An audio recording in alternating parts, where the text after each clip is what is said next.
were in PC Magazine for this site called World Wide Angler, which later became Titlefish when I sold it, for customizing people's experience around their zip code, because we wanted to be very regional for fishing reports and fishing information, articles, products, all that stuff. What's the biggest bottleneck we got? Is it the way that we're handling our calls? Is it the way that we're delivering a service or a product, or what actually is it? AI can affect that bottom line through reducing overheads and then increasing output and efficiency and things like that. I think once people see it, they experience it.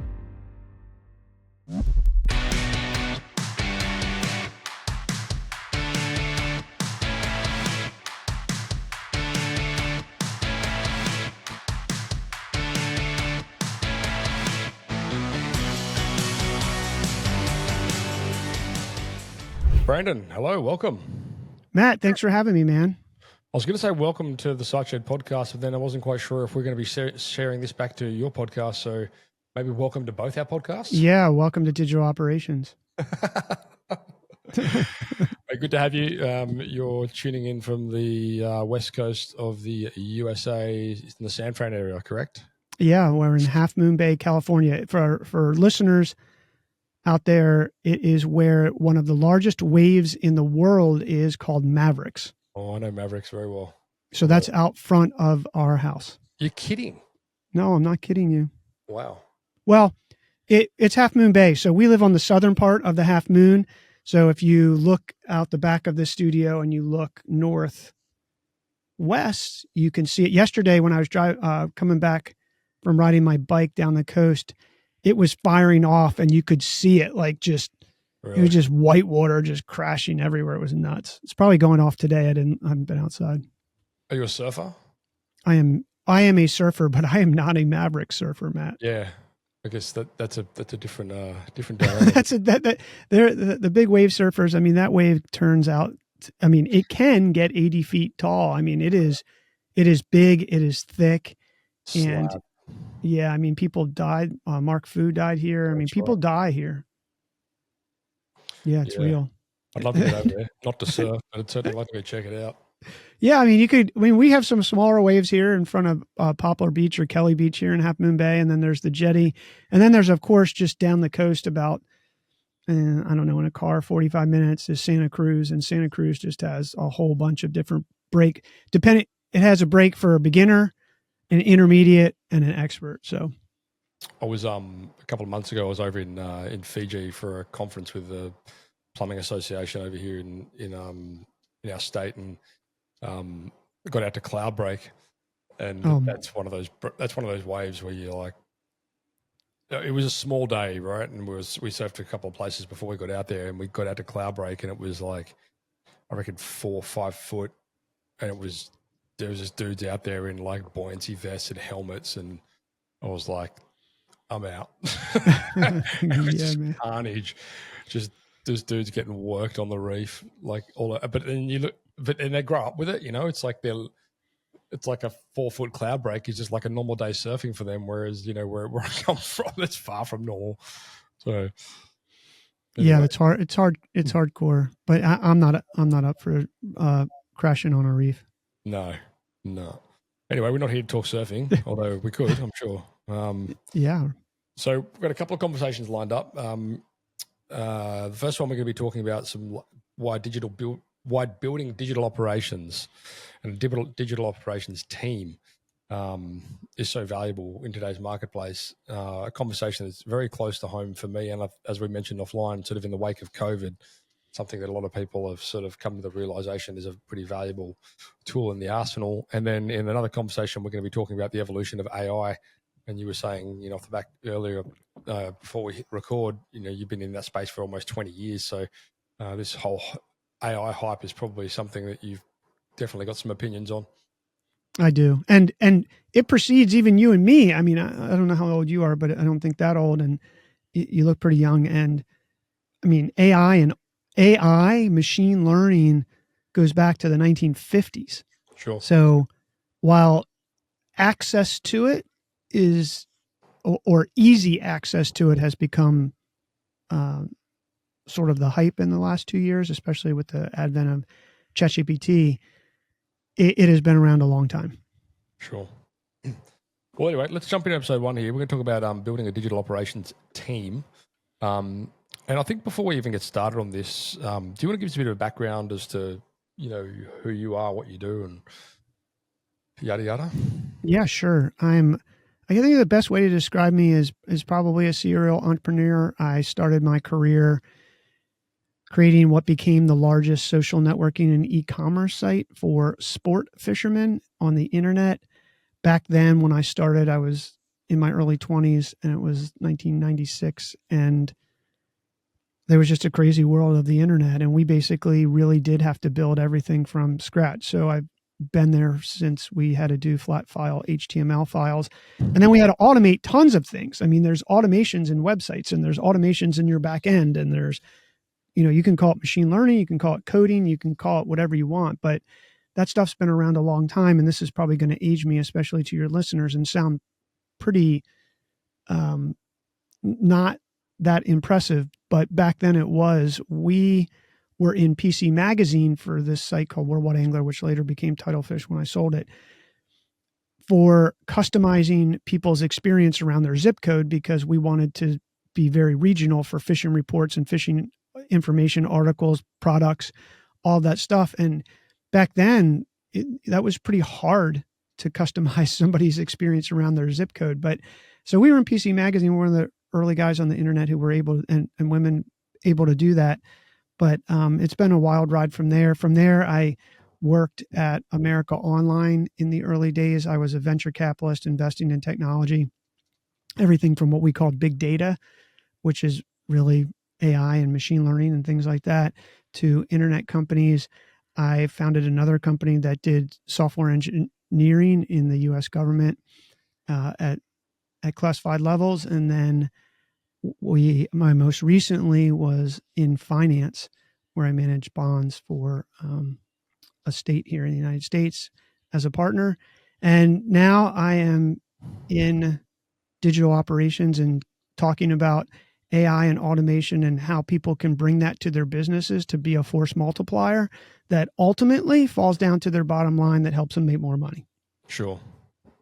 Yeah, I'm super keen to dive into that, because it's certainly been like our experience and again, this is sort of more the following conversation, I guess, but like how much AI can affect that bottom line through reducing overheads and then increasing output and efficiency and things like that. And I think once people see it and they experience it, it just sort of sells itself, But anyway, I suppose in relation to the digital operations team, like let's dive into that, because I think there's our audience specifically, for your listeners or viewers, is very much trade-based businesses. So we do a lot with plumbers, electricians, builders, solar companies, roofers, that kind of carry on.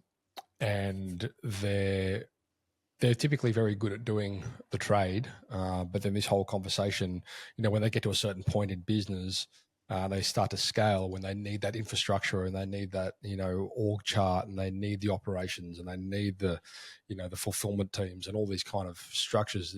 It's a bit of it's a learning curve, of course, and it's a learning curve for everyone, no doubt. But in the wake of COVID, which affected so many trade businesses, just due to the fact that the way they would typically operate was very much face-to-face transactional, when that was kind of flipped on its head, they were forced into other ways to run the business, which was not face to face. And I think that was truthfully kind of a good thing. I think it forced a lot of them to deploy systems, implement processes, and just try different things, which were sort of broke that paradigm and what they were currently doing, and made, as a result, the ones that did it well, came out the other side more efficiently, a bit more productively, and with a general better business in place, and operations, and especially the talking about digital operations. I'd love to really explore this topic with you, because I think it's something that people typically in the trades perceive as something that has to be like an in-house sort of hire kind of scenario. And there's a whole dynamic to operations, which I hope to unpack in this conversation with you. But a lot of it can be automated and digitalized, and a lot of it can be operated remotely. Yeah, absolutely. I think that I don't know that it's smart to bring it in-house. We can unpack that a little bit initially, especially, and we work with manufacturers and service companies and things. And I think right now, because it's evolving so fast, that unless you have a big enough company that you could carve out a, not a one person team, but a 3 to 10 person team, depending on the size. I mean, obviously, if you're a Fortune 500 or Fortune 5,000, you're going to have hundreds of people potentially. But we're talking really about small to medium sized businesses. It's evolving so fast that I'm not sure that you want one person on your team and hiring it internally. A lot of companies just don't even know the right questions to ask to hire the person. So you wind up back, with someone who says, and we've experienced this for the last 15 years, is you say, hey, are you a software engineer? And someone will say, yes, I'm a software engineer. And what they mean by that is they can write HTML files to build websites, when what you really mean is, can you build an app for the iPhone or Android, or can you build a sophisticated software application that does X, Y, Z? And that's, where they fall down, because they don't have a back end. They're more of a front end engineer maybe than a back end engineer who understands how to manage databases and all this sorts of stuff. So you're at a disadvantage just from out of the gate. One, because you probably don't know the right questions asked. That's not a dig on anybody. That's just, you're not technical, right? In that sense. And second of all, the competition for these people who actually do know is really high, which drives the cost of those people up substantially. Sure. So would you say the place to probably start this conversation is around identifying, the roles and the responsibilities, or more importantly, I suppose, the outcomes that you're looking to achieve from, this said operations individual, and maybe we can go back even a step further and just identify what operations actually is. So I want to tell a little story from my third grade teacher, if that's okay, to kick this off, because it sort of sets the stage for digital operations, which is disappointing when people first hear it, but it actually makes your company more valuable just doing this before you even get digital, quote unquote. So in third grade, my teacher, Miss Davis, gave us an assignment that was to write the instructions on how to make a peanut butter and jelly sandwich. And at the time, I think I had 14 kids in my class. We all went home and said, is that the only assignment? And that was the only assignment. And we're like, we're going to ace this thing. We're going to get 100%. Next day we came in, everybody had to drop their instructions into a box. And there were all the things to make a peanut butter and jelly sandwich on the table in front of the room. And you were picked, and you would go up, you would randomly pick someone's homework, and you could only follow the instructions that were written. You could not improvise. So you can imagine the types of sandwiches that came out. Mine, I forgot to spread the peanut butter and the jelly, which doesn't make for a very good sandwich, especially on Wonder Bread, which I think is what we were eating back then, because it just puts a hole in the bread instantly. It's the worst peanut butter and jelly. It's not even a sandwich, right? It's terrible. And that story has stuck with me, and may be more valuable, although I hesitate to say that, like more than my master's in psych or my MBA in many cases, in that it's really a lesson in process and operations. And in order to even implement digital operations, what we wind up doing more often than not is actually going into a company and documenting their SOPs, standard operating procedures, whatever you want to call it, processes. Because if you do not have those written down, you can't build anything digitally. Software is very technical, and at least not right now, you can't just tell software, hey, here's what I'm trying to do, go build this. I think in maybe 10 or 15 years, AI type thing may do that. But right now, we're still not there.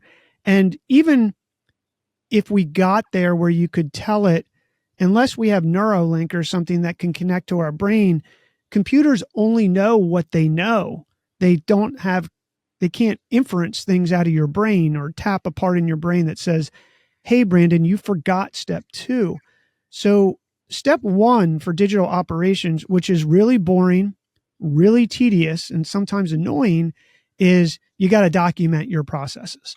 And just doing that, having been a venture capitalist and doing angel investing, I will tell you, will make your business worth more money anyway, because now someone else can step into these positions or position and know how something operates, which makes you scalable without even introducing technology yet. There's a great book written by a colleague and mate of mine, Dave Jennings. Shout out to Dave. Oh, shout out to Miss Davis too. Like, listen there. It's called Systemology, but essentially the premise is in order of importance when you're documenting a workflow or critical flow, whatever that looks like, with the outcome being, I want to be able to, like you just said then, take this workflow and have it handed to somebody who's responsible for evolving it and then creating relevant procedures throughout the different stages of the workflow. And that's not always all of them, especially in small business. It's probably a little bit different to your, when you're talking with big, huge businesses, at scale, but like with simple businesses, take, for example, okay, well, what's the workflow here for onboarding a new client? And document that first in steps. And then, okay, well, which part of this workflow here are people tripping up on? And at that point there, okay, well, let's build an SOP that explains this step. It doesn't have to be all of them, but this step specifically, and let's see how that solves, how many problems that solves, and then move on to the next thing, and so on and so forth. And so, I think it's interesting that the amount of people that don't understand workflow, like quite literally last week, a friend of mine, or a girl I've known for, I reckon, 30 odd years, she saw something that I'd posted there on relating to AI on Facebook, and she DM'd me and she said, "Oh, these are the things we're trying to solve." And then it's not our vertical, so we couldn't help her, but I was giving you some advice. And I said, "Look, you've got a lot of problems to solve there. Have you workflowed? Have you mapped this out so we can kind of like see where you want to take it?" And she was like, "Oh, I'm not familiar with workflow. Is that a book?" And I was like, "No, it's not a book." But like these ground roots things, you really need to have these planned out before you can go, like, what are the goalposts here? Like, you got to have something measurable that you can actually, modify and improve. And I think it's important as well for people to understand it's not ever necessarily ever a done thing. What's been my experience anyway, it might be different for you, but I know when we like build out a workflow, it's like a living, breathing organism. There's always something you can do to improve it throughout the various stages. It will inevitably, different parts will trip up. And then there'll be things that'll come along which can help you improve things, like, having access to AI these days, like that improves workflows tremendously throughout different stages. But yeah, I think that's certainly been my observation. I don't think people really have a clear understanding of what workflowing is. No, the interesting part, they do know it. They don't know they're doing it, but they don't know the process to actually document it. And then to your point, when you do get it documented, you get insights at that moment from just seeing it. So you may be able to improve it instantly. And that's what we get. We could spend weeks with a client in documenting operations and effectively winds up improving them before we even implement code or do anything of that sort, because you actually start optimizing things just from that process that instantly hits your business, right? You may say with an onboarding thing, well, they need these 5 documents. We need a copy of their license. We need this. And, some people realize, well, we were doing that by taking it via email, or if it was via email, we had to do it manually, or there's 6 other ways. Like, we could just ask them to drop it into a folder on a shared, secure, whatever the mechanism of the drive they're using. And that would solve that. And just that process alone, you've got time savings to that person in your company that's probably, especially in a small to medium-sized business, is managing 6 other things. Yeah, no, exactly right. I recently read Ryan Dice's new book called Get Scalable, and he talks about how they create workflows. And I truthfully think he got a lot of that information out of my mate Dave's book, but I'm not going to go there. But anyway, I'm curious to see how you start the process, because he recommends you just do it with like a whiteboard with Post-it notes, and you literally start with Post-it notes because you can move Post-it notes around. And then you turn that into, once you're happy with that, you join the dots with the whiteboard marker from here to here, from here to here, and flow it that way. And then you turn it into something digital.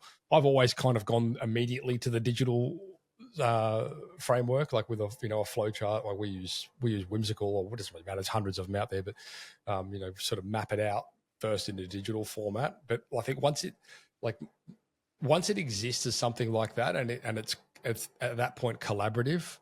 And you can say to your team, well, this is what I've got, and you can get that feedback, and you can help like really build out, because sometimes things are polarizing. Like I went and built out this, recently, like a couple of weeks ago, just this time of year for us over here is like strategy time, right? Because it's coming into Christmas and New Year, and everyone goes on holidays, and it's our summer break and whatever. And, it's a good time to do that. So I've redesigned our whole, sales workflow, and went to my in-house sort of AI automation guy, and I'm like, hey, Louis, what do you think of this? And he's like, it's good, but what about this and this and this? And I was like, of course. But if it didn't exist as a version 1.0, there would be nothing for him to collaborate and communicate on, right? So yeah, well, I mean, if we do in person, then we certainly would go to a whiteboard with something like that for sure. But more often than not in today's world, you're doing it remote. So, we'll use Draw. I mean, like you said, there's 100, but we use Draw IO. Right. And what we will first do is interview people, and then we will go back and we will build at least version 1 of that digitally. And then we will go back to the person. Now, interesting enough, and then eventually you'll go to the department, a smaller group. And what you'll usually find is that once you put that up there, you'll see someone else say, well, that's not how it works, because over here we do XYZ.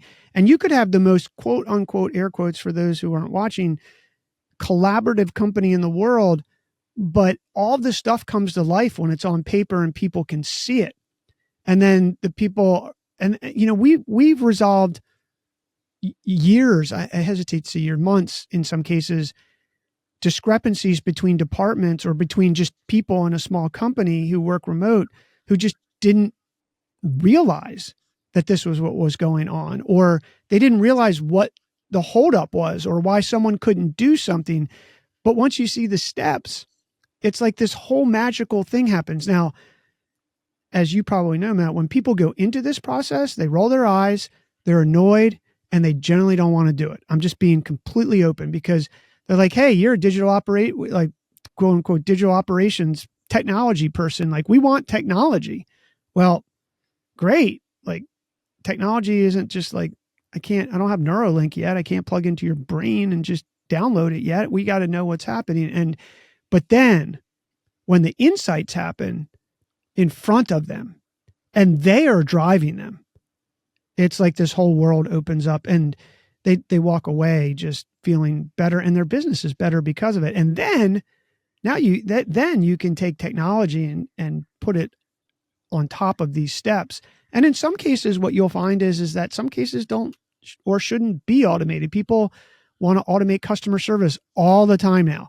Yeah. I actually think the opportunity in the world is not to automate it completely, because I don't know about you, Matt, but I hit that 0 agent and yell agent into my phone like 50 times, which just drives down your whatever you want, your ratings on your company, basically, right? Net promoter score, whatever you're using to gauge how good or what people perceive your company of.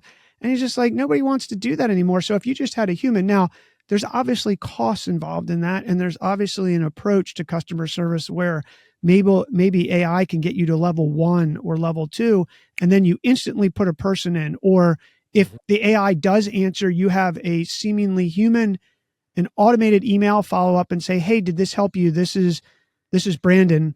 And if they answer, a human actually answers, which then makes it feel like it was all human. So there's all of these strategies that you can use. But I think what we start to see now, and I think we see it somewhat in the press, is exaggeration of what AI can and cannot do and what it will and will not do. It's like, I don't know if you saw, did you see that new chip that Google came out with recently? And they said it was going to break the encryption of Bitcoin. And it's like the whole world, we're now in quantum computing. We've instantly transformed there. And the truth of the matter is, if you understand technology, it's not going to break Bitcoin. They need something like 31 million of them. Don't quote me, but it's something like that. And it's probably going to be 10 to 15 years before we get there. I'm not saying that we won't get there. I'm just saying that it's not as magical or as quick as people think. So you really have to take a practical approach to getting your workflows. And you do have to pick, you said this earlier in our conversation. Not only do you have to, first you need to prioritize where you think your bottlenecks or problems are. Then you need to map those operations out, and then you can apply digital solutions to those things. Yeah, and I think the advantage of having a workflow is and just for you guys out there that aren't familiar with what we're talking about, essentially a workflow is a series of tasks or steps that lead to a result. So the result for you might be, okay, let's build out a workflow for when we install hot water systems at a home or something along those lines, right? So the outcome is the hot water system is installed and the customer is happy or whatever it is, right? And then what are the steps you need to take in order to get to that point?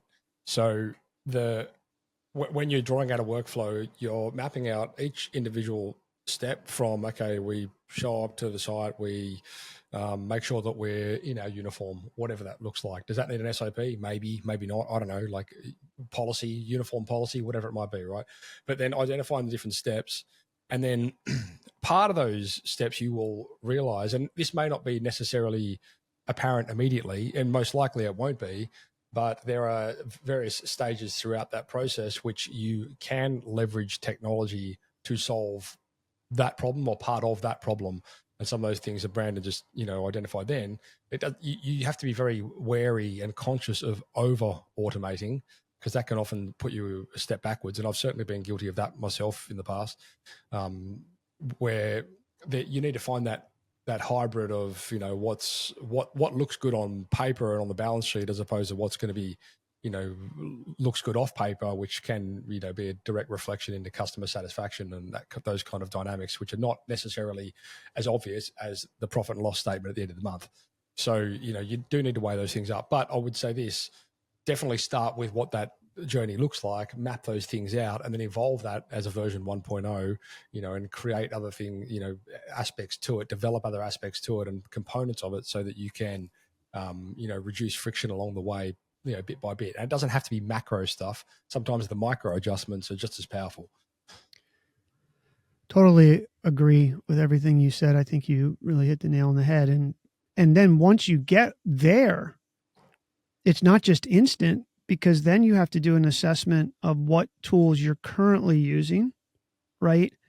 Are they even cloud-based tools? Some people, that your listeners, they still might be at the level 1, we call it. There's 6 levels, but level 1, where you're sort of at an analog stage. I mean, my plumber, for example, he's awesome. He still writes the invoice, and it on that box, and it's got carbon paper. What? and he but it works, and he's got all the business in the world.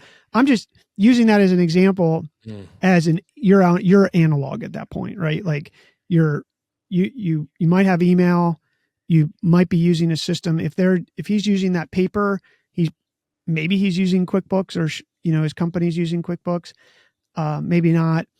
Then you have to look at, if you are using cloud-based systems, are they in silos? Meaning, is data in these specific applications and possibly you can't get it out, which means you can't share data. And then you move into a level 3 where you may have to migrate from those cloud applications to cloud applications that actually have integration. Now, in today's world, for the most part, they all have these connectors, technical words, APIs, but for listeners, just think of it as a way to connect two systems together. A lot of them will have connectors that they can share data, but ultimately you've got to get to a level 4 to really start to be able to really see big changes for automation, because you need an integrated data layer where all of your data from your company is in one spot so that all these systems can do the things there. Now you can use AI and agents to get it there. And that's a lot of what we see now is, hey, look, we have a company that gets orders because they're custom in email. So we use an AI agent to pull that order out of the email and put it into the ordering system. So you've eliminated a manual step, which becomes a force multiplier for your office, right? And start to think about it like that.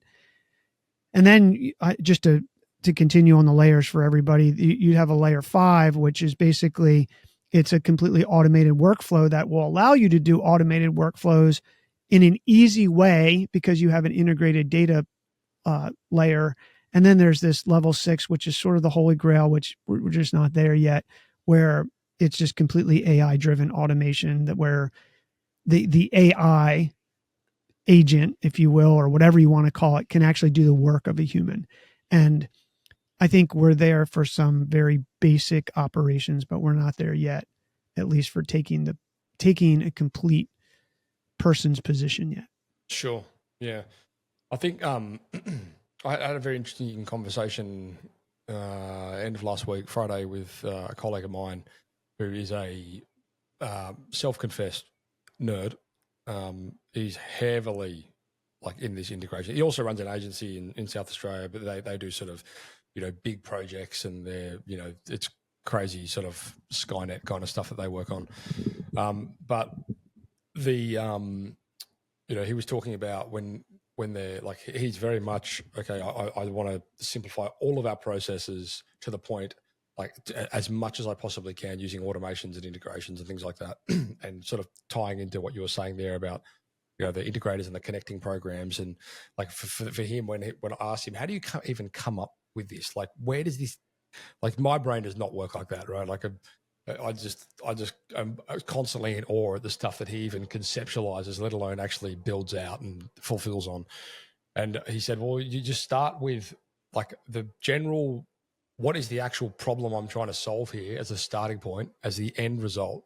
So for him, it's okay, well, I want to have our company meetings put into a directly summarized using a certain framework with these outcomes, and I wanted that to go straight into our project management system, into our meeting file, and then he just reverse engineers it step by step. He's like, oh, these are the things, and I was like, wow, okay, cool. That kind of simplifies and makes sense. So it's kind of like a workflow in essence itself, but then along the way, he's using different technologies and different integrators and all this kind of stuff to get that outcome.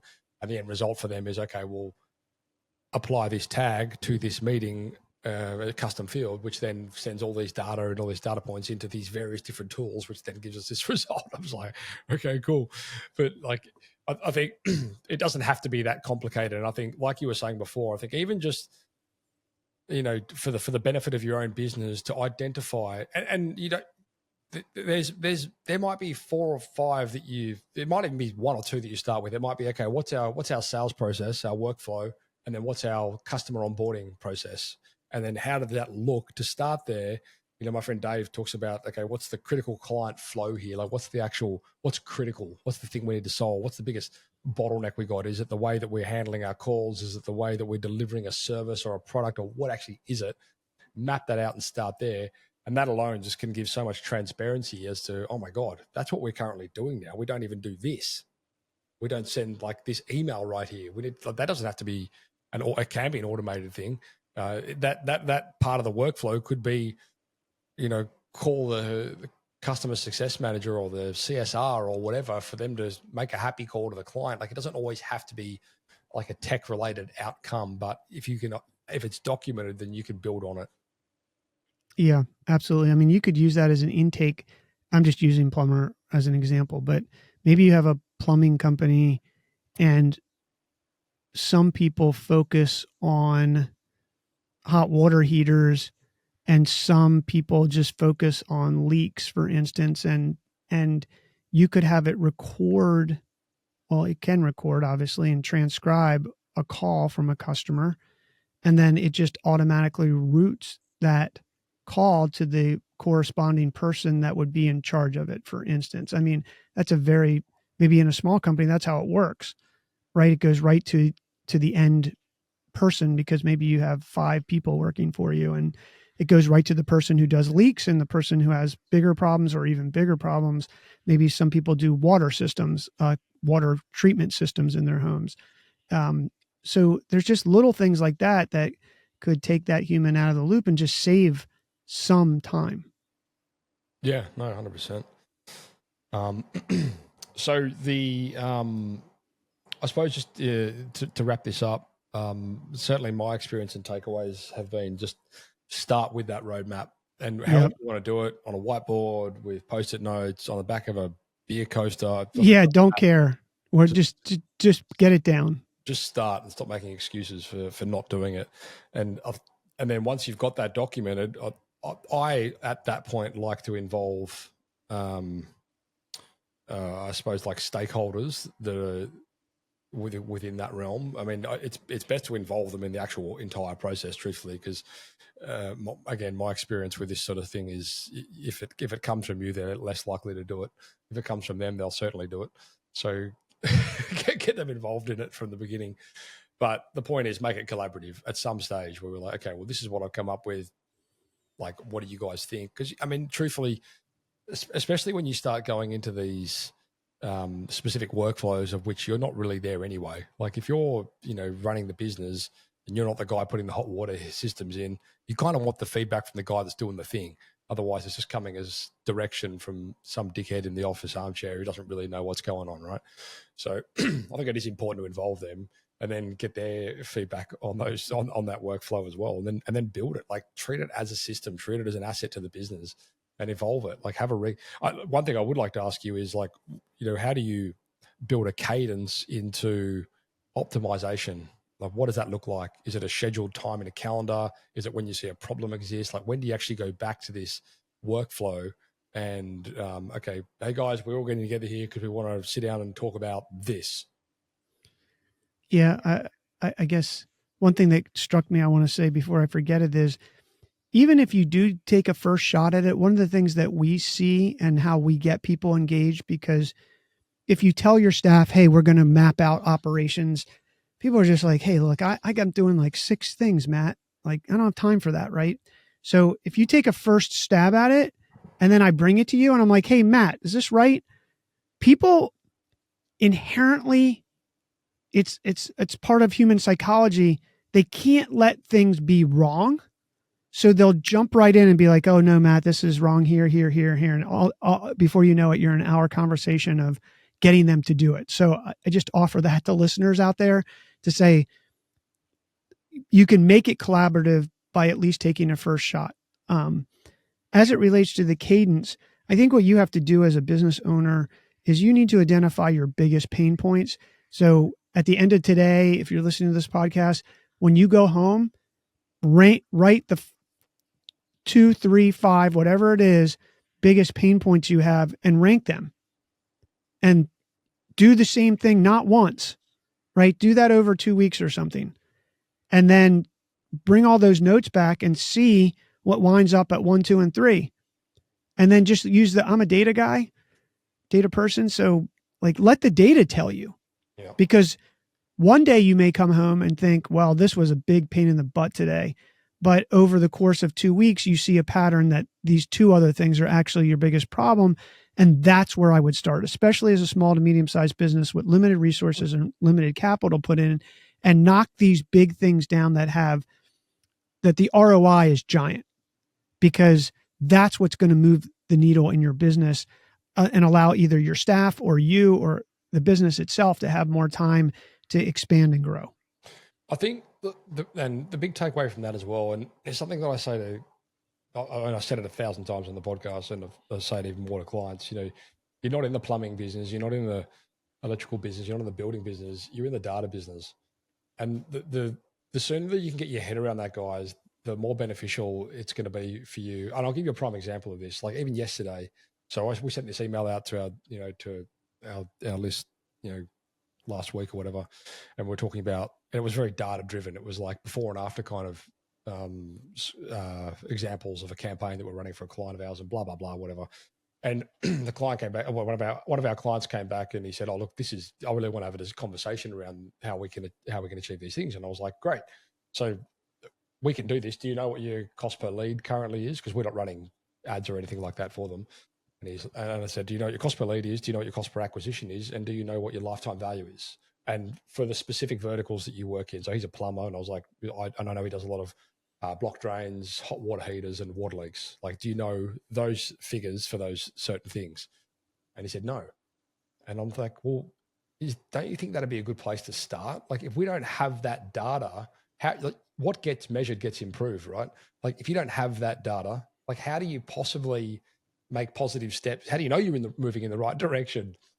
And so, when we go through our roadmap process with our clients, it's very clear that, like, we need to know throughout the various stages, and we know, because we've done it a billion times, we know the very next obstacle they're going to run into. Once you start generating leads, the next problem that's going to fall over is your sales process, and then the next problem that's going to fall over is going to be your fulfillment. Once you fix that, and like so on and so forth, like it's just like it's always the same.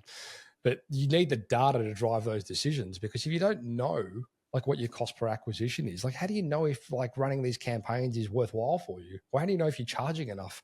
And, like, all these different variables that come into play. So I love what you were saying there about, like, just like being a data guy.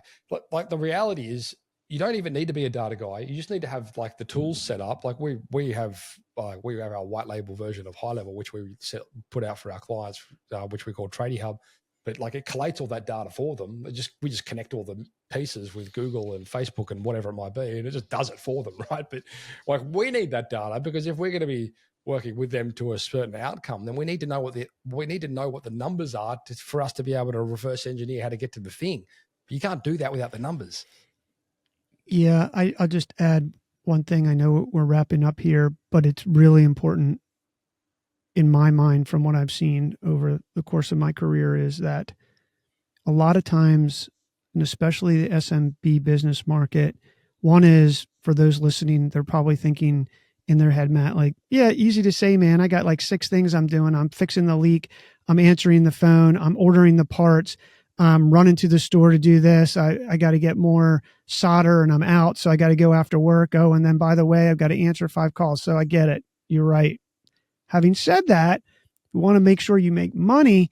You really, what these small, medium-sized, that's actually not true.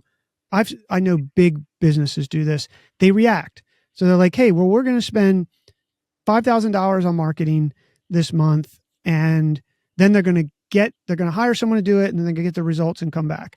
And then they're going to react to that, right? They're going to say, well, for $5,000, we got 500 leads. I'm making this up, blah, blah, blah.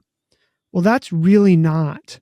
And I learned this at America Online. I worked there in the early 2000s, and we took an antivirus product. I don't know if, I think we did have America Online subscribers in Australia, but United States was the main market, but we had Europe and we had some other places, South America. But we had this product called antivirus product that you could add on to your subscription that would protect your computer from getting viruses.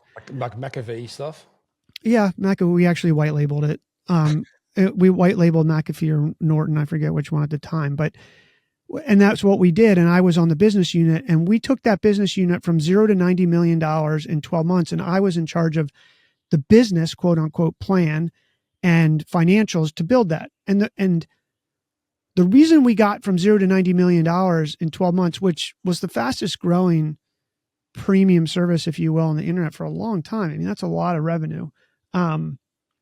Was because we didn't react. I had the financial model built, knowing what we needed to hit to achieve these revenue targets. And then we took that model and we went to the rest of the marketing department and we said, you need to create creatives that hit, or creatives and copy and whatever that hit these metrics. So this isn't, we're going to run 10,000 impressions and you're going to get 0.006 click-through rate and you're going to do this whole waterfall thing. It was, here's what the waterfall must look like for us to be successful. figure out how to hit that. And that's just it's a data-driven approach, which surprisingly changes your mindset and surprisingly can change your entire business, because now you know what you're trying to achieve versus, and I'm sure you've seen this, you get these marketing people who they're like, oh, well, we're going to run your ads and do X, Y, Z. And then they come in and they're like, oh, okay, well, we're getting I'm making this up, 0.05 click-through rate. We're getting on-page conversion rate of 1%. And we're, of that, XYZ actually buy, or whatever that waterfall is, versus understanding what the waterfall goals need to be by modeling it. And it's a different mindset, but it's very similar to what we're talking about here today, Matt, with digital operations, is that we're not winging the operations. We're deciding what the operations need to be to hit success. And I guarantee you, any plumber out there knows exactly what that process is to do a water heater, because if you don't turn off the water and you don't turn off the gas or the electric, depending on the type of water heater you have, you're going to have a real mess, right? So it's the same approach, but in your business. Yeah, no, absolutely.